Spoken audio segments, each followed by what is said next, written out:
Okay, maybe you didn't get it the first time I said it, so let me say it again. I am her because God created me to be her. I am her because God created me to be her. Hi my loves, welcome back to the channel. It's Duchess. There is a fine line between discipline and self-abandonment, and so many people confuse the two. You think you're being disciplined, but in reality, you're just betraying yourself. You're ignoring your needs and you are slowly breaking down as a result. So in this video, we're just gonna get clear on the difference, because in order for you to move forward, you need to understand what is holding you back. True discipline will elevate you, while self-abandonment will destroy you. So what is self-abandonment? Self-abandonment is when you constantly choose everything and everyone over yourself. It can often look like prioritizing other people's needs over your own, ignoring your own emotions and telling yourself to just push through, and you keep extending the deadline that you need to push through to. I used to do this a lot when I felt like quitting would make me look weak. I used to tell myself this a lot. I would come up with a deadline for myself.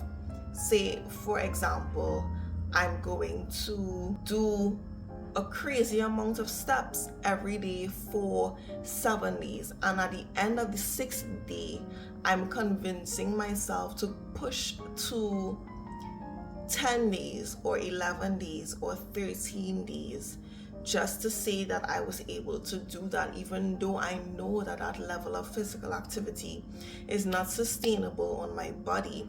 Something will happen in my brain where I will feel like, no, cutting it off at this point is just too early. There is a reason you gave yourself a deadline. There is a reason why your body is telling you that it feels tired, that it wants to take a break. There is a reason why you're constantly feeling drained, and you're constantly getting headaches, and you're constantly feeling like you have no control over the things that you usually would be really good at keeping in order. If you're anything like me, the first thing that I start to lose control of is the way that I eat. So if I'm going through the day and I'm realizing I'm hungrier a lot faster, a lot quicker, and I'm craving things that I usually wouldn't crave. For example, if I could have a salad, or if I could have a soup for lunch, or if I could have eggs for breakfast and fruit as a snack, and suddenly I want fries, I want to have barbecue chicken, I want to have KFC, I want to have something oily, I want to have a large pizza, and I want to eat it all by myself. If suddenly that's where my mind is going, that's my indicator that, okay, I'm losing grip on something. I'm fully exhausted and I now have no more willpower to work out. I have no more willpower to ensure that I'm eating my veggies, I'm eating my fruits, and I'm making sure that I'm taking care of my skin. I have no more willpower to come home and properly remove my makeup and double cleanse. Like, I don't have the energy or the willpower for that, and that's how I know that something is sucking me dry. And in order for me to get back to myself, I need to find a way to not make this thing take up the majority of my life, because it is actively draining me. Also, when you fail to set boundaries with the people that are around you, sometimes I catch myself in the thought process of, I don't want to say anything that will offend them. I don't want to say anything that will rock the boat. I don't want to say anything that's going to cause a big confrontation. But in reality, you teach people how to treat you. If you do not speak up, if you do not stand up for yourself, people are going to feel as though they can do anything, say anything, and treat you any which way. The best time to nip this in the bud is at the beginning. The second best time is now. If you wait for a week, a month, a year to pass, it is then going to be too late. At the beginning, you should have said, as soon as they said or did something that made you uncomfortable, you should have said, actually, I don't like that. Please don't do it again. Next time you see them, you now have that opportunity to say, actually, I realize I've been putting up with this, but I really am not truly comfortable and I would appreciate if you don't do it again. If you allow time to continue passing without you setting boundaries, people are going to continue to feel like they can walk all over you and do whatever it is they want to you. Also, when you seek external validation instead of trusting yourself, we're so caught up in caring what other people think, and in actuality, it's not a bad thing to care about what other people think. However, it is a bad thing to have it be the center of your brain in which you cannot move forward, you can't do anything or make a decision without considering someone else's outside opinion on what you should do with your life. Yes, we do know that to an extent you care about what your family thinks, you care about what your friend thinks, you care about what your partner thinks, but at a certain point you need to care about what you think as well. Are you happy? Do you enjoy this? Is this good for your mind? Is this good for your health? Is this good for your soul? And if the answer is no, sometimes your voice needs to be the loudest one saying, I do not want to partake in this anymore because it is not good for me. And people pleasing at the cost of your own peace. You're running every which way. You are waking up at the crack of dawn and going to bed at 2 a.m. because you're trying to manage all of these tasks because you want everyone to see you as the dependable one, the one that always gets it done, the one that is so hardworking and so dedicated and so diligent. But it's slowly eating away at you. It's slowly seeping into your personal relationships and your personal life. It's slowly driving you insane to the point that you no longer have an identity outside of the people that you have now placed on a pedestal in your own life. You abandon yourself every time you silence your own needs to make someone else comfortable. That brings us to part 2. What is discipline? Discipline, despite how it may look to some of your favorite influencers and people who get online and shout at you that you're not doing enough work, that you need to be doing more, discipline is actually not punishment. It's structure. It's giving yourself systems that help you to grow. And in this case, you are going to grow even when you don't feel like it. Even when you don't feel like doing anything, you're growing either way. True discipline is self-respect in action. And my favorite quote is, discipline is a form of self-love. It is sticking to a routine because you value your future. It is saying no to instant gratification so that you can enjoy and build long-term stability. It is saying no to that donut right now because you know that you have an event that you want to attend where you want your abs to be able to show, and you know that sugar bloats you. It's saying no to laying in bed and scrolling on Instagram when you know you could be reviewing your notes for your next class, and you know you could be finishing up your homework so that you could have less stress when it is you wake up tomorrow morning because you now have less to do. It is saying no to instant gratification because long-term stability is more important. It is keeping promises to yourself. For some reason, we think that if we break a promise to ourselves, it's not as big of a deal as if we break a promise to someone else. But how you show up for the people in your life is a direct reflection of how you show up for yourself in your day-to-day life. Me personally, let's say for example, I'm considering someone as a partner, I'm considering someone in business, I'm considering someone to be my accountability partner. The first thing I look at is how this person treats themselves. Do they take care of themselves? If they say that they're going to accomplish something or going to do something for a certain amount of time, do they actually stick to it? If they want to start a new workout program and say, you know what, I'm gonna get 3 workouts in for the week, I'm gonna get 5 workouts in for the week, I'm gonna do Pilates 1 time for the week, I'm gonna get 10,000 steps a day. Are they actually sticking to that on their own? Because it doesn't make sense. You say that you want to work out and you have an accountability partner that does not work out. So now you're pulling the weight for both yourself and your accountability partner. So when your motivation is low, you can't say, let me depend on my accountability partner to speak life into me and to speak motivating words and to speak inspiration to me. No, that accountability partner is also going to be the one saying, yeah, actually, I was actually going to say that we probably shouldn't work out today. Next thing you know, today turns into next week and next month, and then you both are looking at yourself in the mirror and you have a fupa or a muffin top that had no business being there or was not there at the beginning of your journey, but because you have overindulged so much, now you are looking at yourself in the mirror and you can't even recognize yourself. It's the same thing for business. Why would you take on a business partner that is not good with money? Why would you trust a financial advisor that isn't good with finances?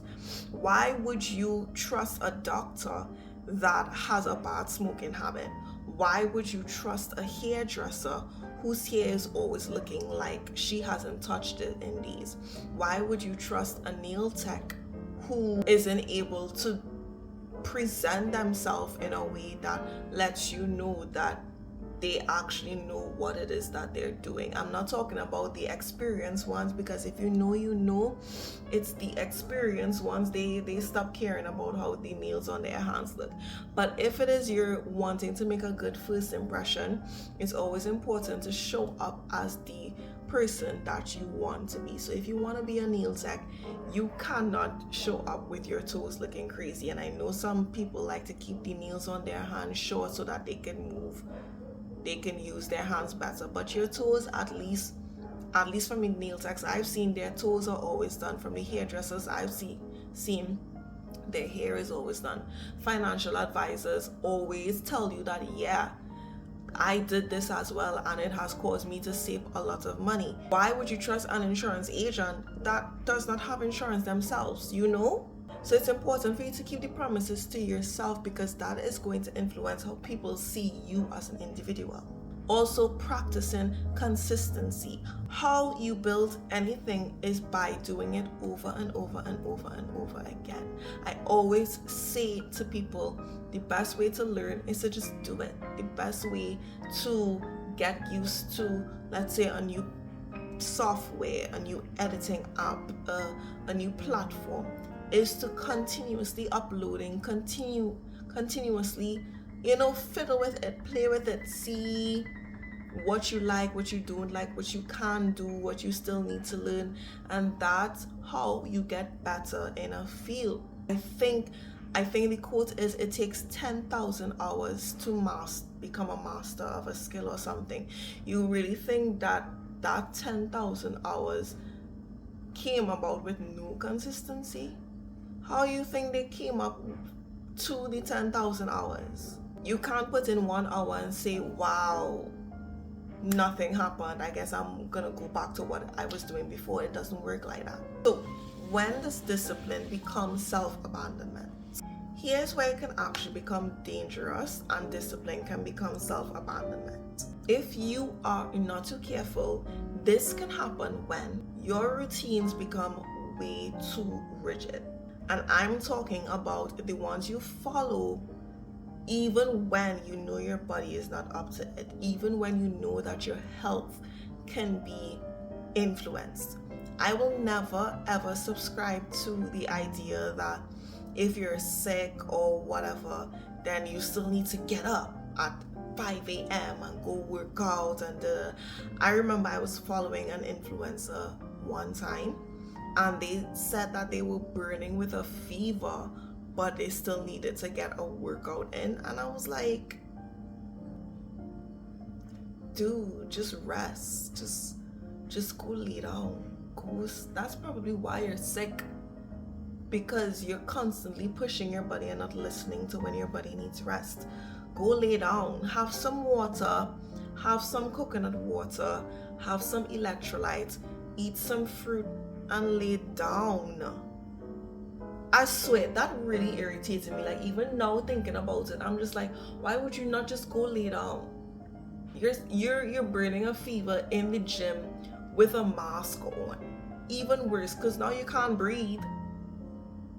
That's so... But I digress. You chase perfectionism, holding yourself to impossible standards. I find this a lot in myself. I find this a lot with the new ventures that I take on. For example, I have a promise to myself that I'm going to post a YouTube video every day. And whilst sometimes I'm like super motivated, I can get that done, yes. Sometimes I can only get about 4 videos out for the week. And that's because life just be lifing. I have a job, I have people in my life that I want to dedicate time to, and therefore sometimes I may not have the time to sit down and edit out all of the videos with the ideas that I have planned, and that is okay. Sometimes we want perfectionism in our consistency, but if you focus on quantity, meaning putting in the hours every day, you're going to miss what makes that thing fun. If I focus so much on making sure a video is out every day, sometimes I am afraid that I might get to a point where I'm like, I don't want to do this anymore. And I never want to get to a point where I'm looking at YouTube and the entire creativity behind it and say, I don't want to do this, it's not fun for me anymore. The main goal of life is to have fun with anything that you do. Find the fun in it, find the funnest aspect of it, and go in that direction. And if it's not feeling fun, if it's not being the motivating driving factor that it usually was, it is okay to take a break. You ignore your intuition, forcing yourself to do things when your mind and your body is telling you to stop. I spoke to someone recently and I was telling them that they just need to listen to their intuition when they're feeling stuck on certain things. And this person said that, yes, sometimes I don't follow my intuition because my intuition leads me astray. And okay, fair. We've all been in that boat where we got a hunch, we got a gut feeling, and that gut feeling turns out to be wrong. But what I've found is that even though that gut feeling was wrong that one time, it may be right the next time. And I would only know that if I continue trusting my gut feelings. So in the beginning, it's like, okay, it's getting used to you trusting it, your body is getting used to you trusting it, your brain is getting used to trusting you. And I do feel like eventually it's wrong and wrong and wrong until it's right, and then it's right every way after that. I've come to a point in my life that if I feel off about something or someone, that's it. I don't need an explanation. I don't need you to explain that you're such a good person and you have good intentions. No, something is wrong. And I would rather be wrong than to be right and end up in a situation that I could have avoided. End up in a situation where I'm in danger. Absolutely not.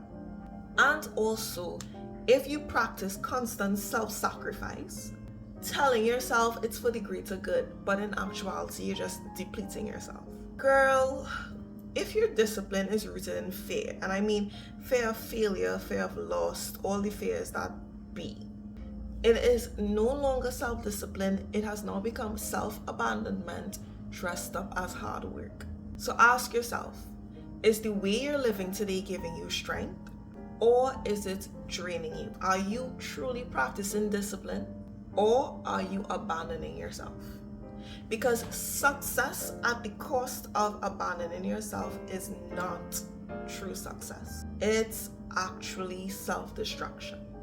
The most disciplined thing you can do is honoring your limits whilst still chasing your growth. If you've made it to the end of this video, thank you so much, my love, for subscribing. I hope to see you again tomorrow because I post every single day. I love you. The eye is important. Goodbye.